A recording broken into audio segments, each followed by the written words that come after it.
Baby Leviathan, I got a question for you. Okay, what is it? Who wrote the Psalms? Doesn't it say right there that it's David? Some people think so, but is that true? See, just like Baby Leviathan said, we get this idea from the titles, otherwise known as superscriptions, at the beginning of most chapters in Psalms. Many might be surprised to know that the superscriptions probably weren't originally there, but were actually added by later scribes. What? This has implications for the historicity, inerrancy, and meaning of the Psalms. Today we're going to look at the interesting story behind these inscriptions.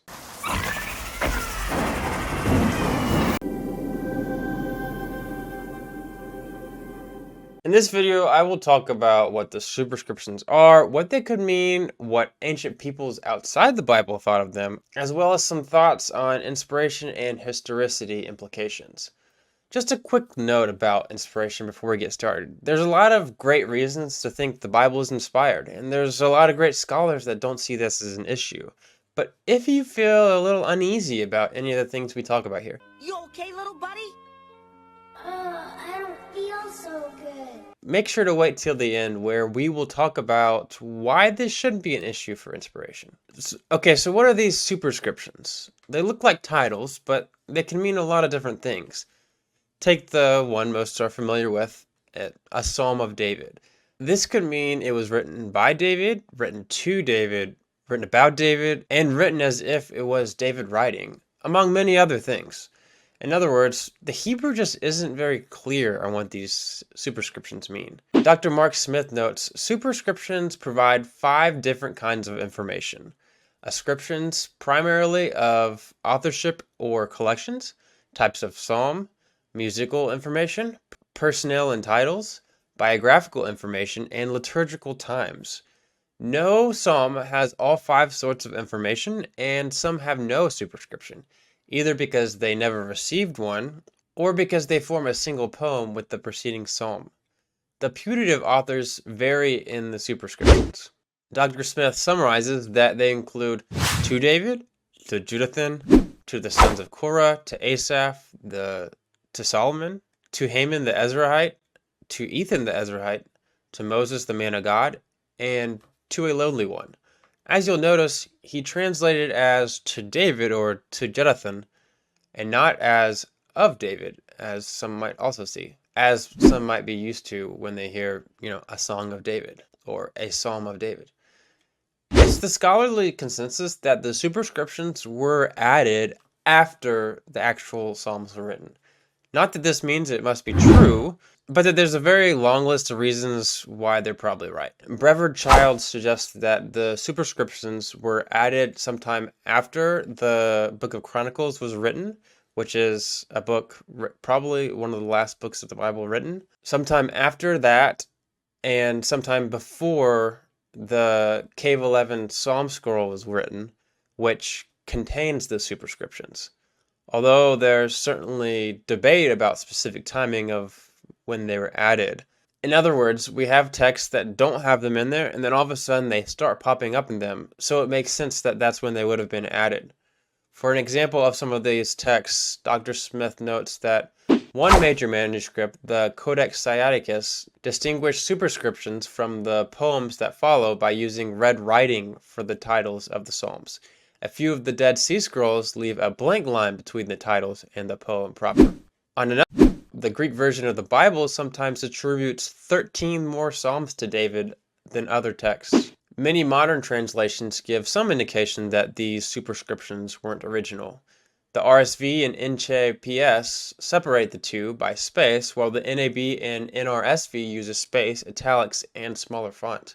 So what reason do we have to think the superscriptions refer to those who authored the Psalms? He notes that 2 Maccabees 2:13 may contain the earliest attestation to the idea of Davidic authorship of the Psalms, and perhaps other works as well. After the prophets, this passage mentions the ones of David. A major halakhic work among the Dead Sea Scrolls, 4Q MMT, likewise assumes Davidic authorship over some part of Scripture, probably the writings, including the Psalms, saying, "We have written to you so that you may study the book of Moses, the books of the prophets, and in David." Furthermore, the same text assumes that at least some of the Psalms were read in accordance with the superscriptions containing putatively autobiographical information about David. Think of David, who was a man of righteous deeds and who was therefore delivered from many troubles and was forgiven. The Psalms text 11QPS, discovered among the Dead Sea Scrolls, claims that David was the author of 360 psalms and 450 songs. Moreover, this scroll attributes to David the extra canonical Psalms 151, as does the Septuagint 154 and 155. The Peshitta, a Syriac version of the Old Testament, attributes 151 to 155 to David. In accordance with the post-exilic attribution of various biblical works to famous biblical personages, the idea of Davidic authorship spread to the book of Psalms as a whole, although the other authors named in the superscriptions in the Psalms were also recognized. He goes on further, yet both Jewish and Christian tradition show an awareness that David's is not the only voice of the Psalter. The formulation of the Talmud reflects a compromise formulation, saying David wrote the book of Psalms, including in it the works of 10 elders, namely Adam, Melchizedek, Abraham, Moses, Haman, Yedutun, Asaph, and the 3 sons of Korah. The number, but not the names of the 10 elders, remain consistent in Jewish tradition. Quoting again from 4Q MMT, he notes that in one view, Psalm stands for a third major section of the Hebrew Bible, which it begins.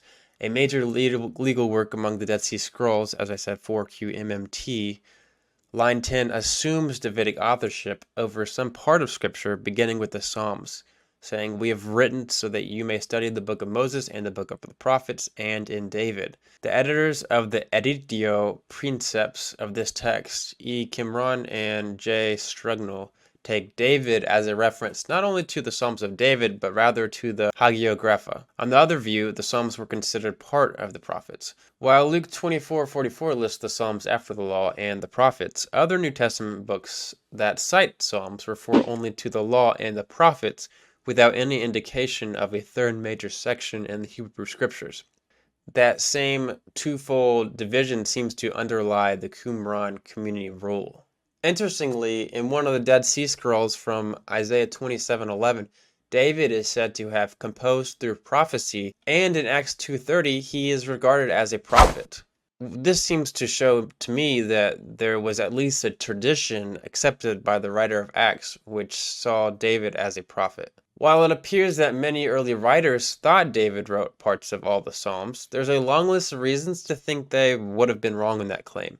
Dr. Smith notes, the Psalms of David, for the most part, could not have been written by David since their grammar points to a later period. Unless massive rewriting of Psalms texts were to be assumed, David ruled toward the end of what scholars have considered the period of Archaic Hebrew, and since all the Psalms attributed to Davidic, with the possible exceptions of Psalm 18 and 29, are considered to belong to a later stage of Hebrew. In addition, he notes references to a temple in Psalms perhaps undermine the plausibility of their ascription of Davidic authorship, unless another temple or shrine is indicated by the context.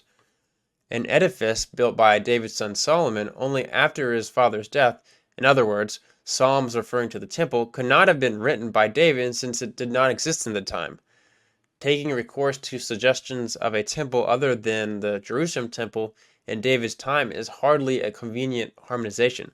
For what temple did David have? None according to any of the historical books. He also adds, yet one wonders in particular how to make sense of the superscription of Psalm 30, which says, a psalm of David, a song for the dedication of the house.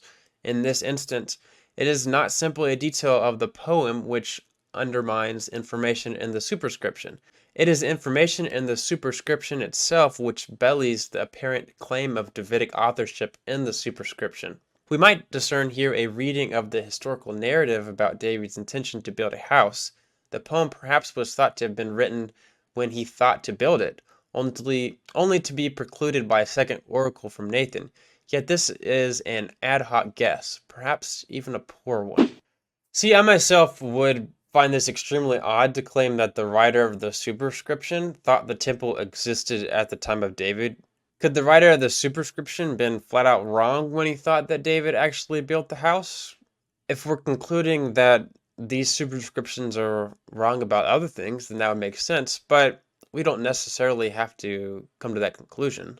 Dr. Mark Smith notes similarly, references to gates presume Solomonic building of city walls and gates, yet Psalms 9:15 and 51:20 refers to city gates, and these Psalms superscriptions attribute them to David. The gates mentioned in another Davidic psalm, Psalm 24:7 and 9, would seem to be city gates as well. Other comments in the Psalms might seem to be problematic if the claim of Davidic authorship in the superscription is taken at face value. For example, what would Psalm 14:7's request for restoring the fortunes mean in the Davidic era? It might be argued that while David suffered setbacks in his life, Israel's fortunes were not.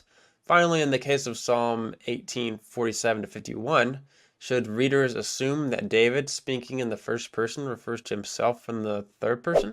I've now given a number of reasons to think these superscriptions are inaccurate. If we assume that the superscriptions are claiming that the names given are the authors of the text, thankfully that's not something we have to worry about since the Hebrew isn't terribly clear. I've also given a number of reasons to think the superscriptions weren't original to the text. Well, not necessarily. God can inspire later editors. Even if the names that are on the superscriptions did actually write them, but they were updated later, it's possible that the updating would have involved changing parts of the actual Psalms to match with the context and reason for why the psalmist was writing. We see all throughout the Bible where there are texts include things that characters in the story wouldn't have cared about, or place names that didn't exist in the time of the biblical patriarchs. In Genesis, for example. Many Christians think Moses wrote the Torah. Did he write about his own death? Well, obviously not. Why does the text have phrases that imply that it was written much later? Dr. Heiser names a few of these along with some additional evidence of editing in the Psalms. He says, Deuteronomy 34, 1-12. Unless you believe that Moses wrote of his own death in the past tense, these verses were added to Deuteronomy, considered by conservative evangelicals to be the last of the books of Moses, the Pentateuch. So, next one, Genesis 14:14. He says, notice the reference to Dan in this verse. Dan, of course, was one of the tribes of Israel. So what's the problem? The tribe of Dan didn't exist in the time frame of Genesis 14, the period of Abraham.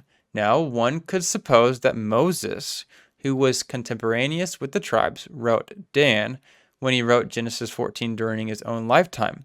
That would take care of the problem were it not that this idea is denied by the Bible itself in Judges 18:29, which tells us that Israelites living after Moses named the city Dan. The verse is literally, and they named the city Dan after the name of Dan, their ancestor, who was born to Israel, but the name of the city was Laish at the first.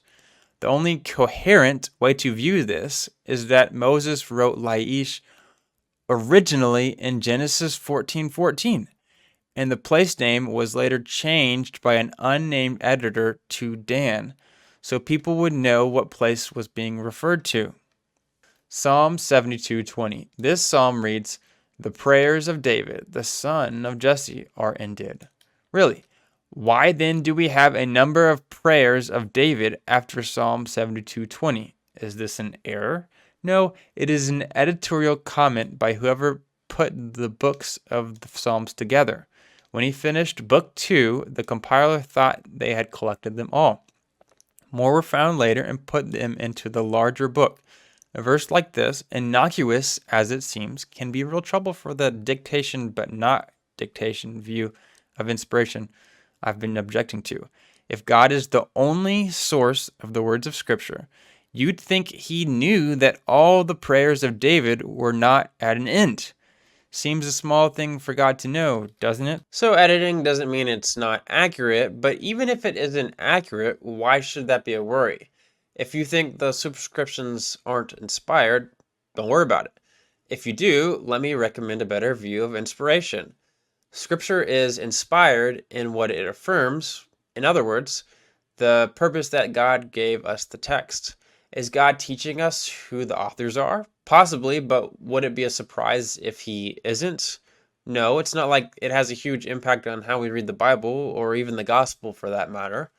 We also wouldn't have any reason to think other parts of the Bible aren't historical just because this superscription might be. On this topic, I'd recommend checking out my video with Randall Rouser. Okay, I've given a summary of why scholars doubt the originality in the text, why they shouldn't point to authorship, why they were probably added way later, and how it affects our view of inerrancy. Some questions I want to hear answered in the comment section are, what does this say about inspiration? Does this have any effect on prophecy?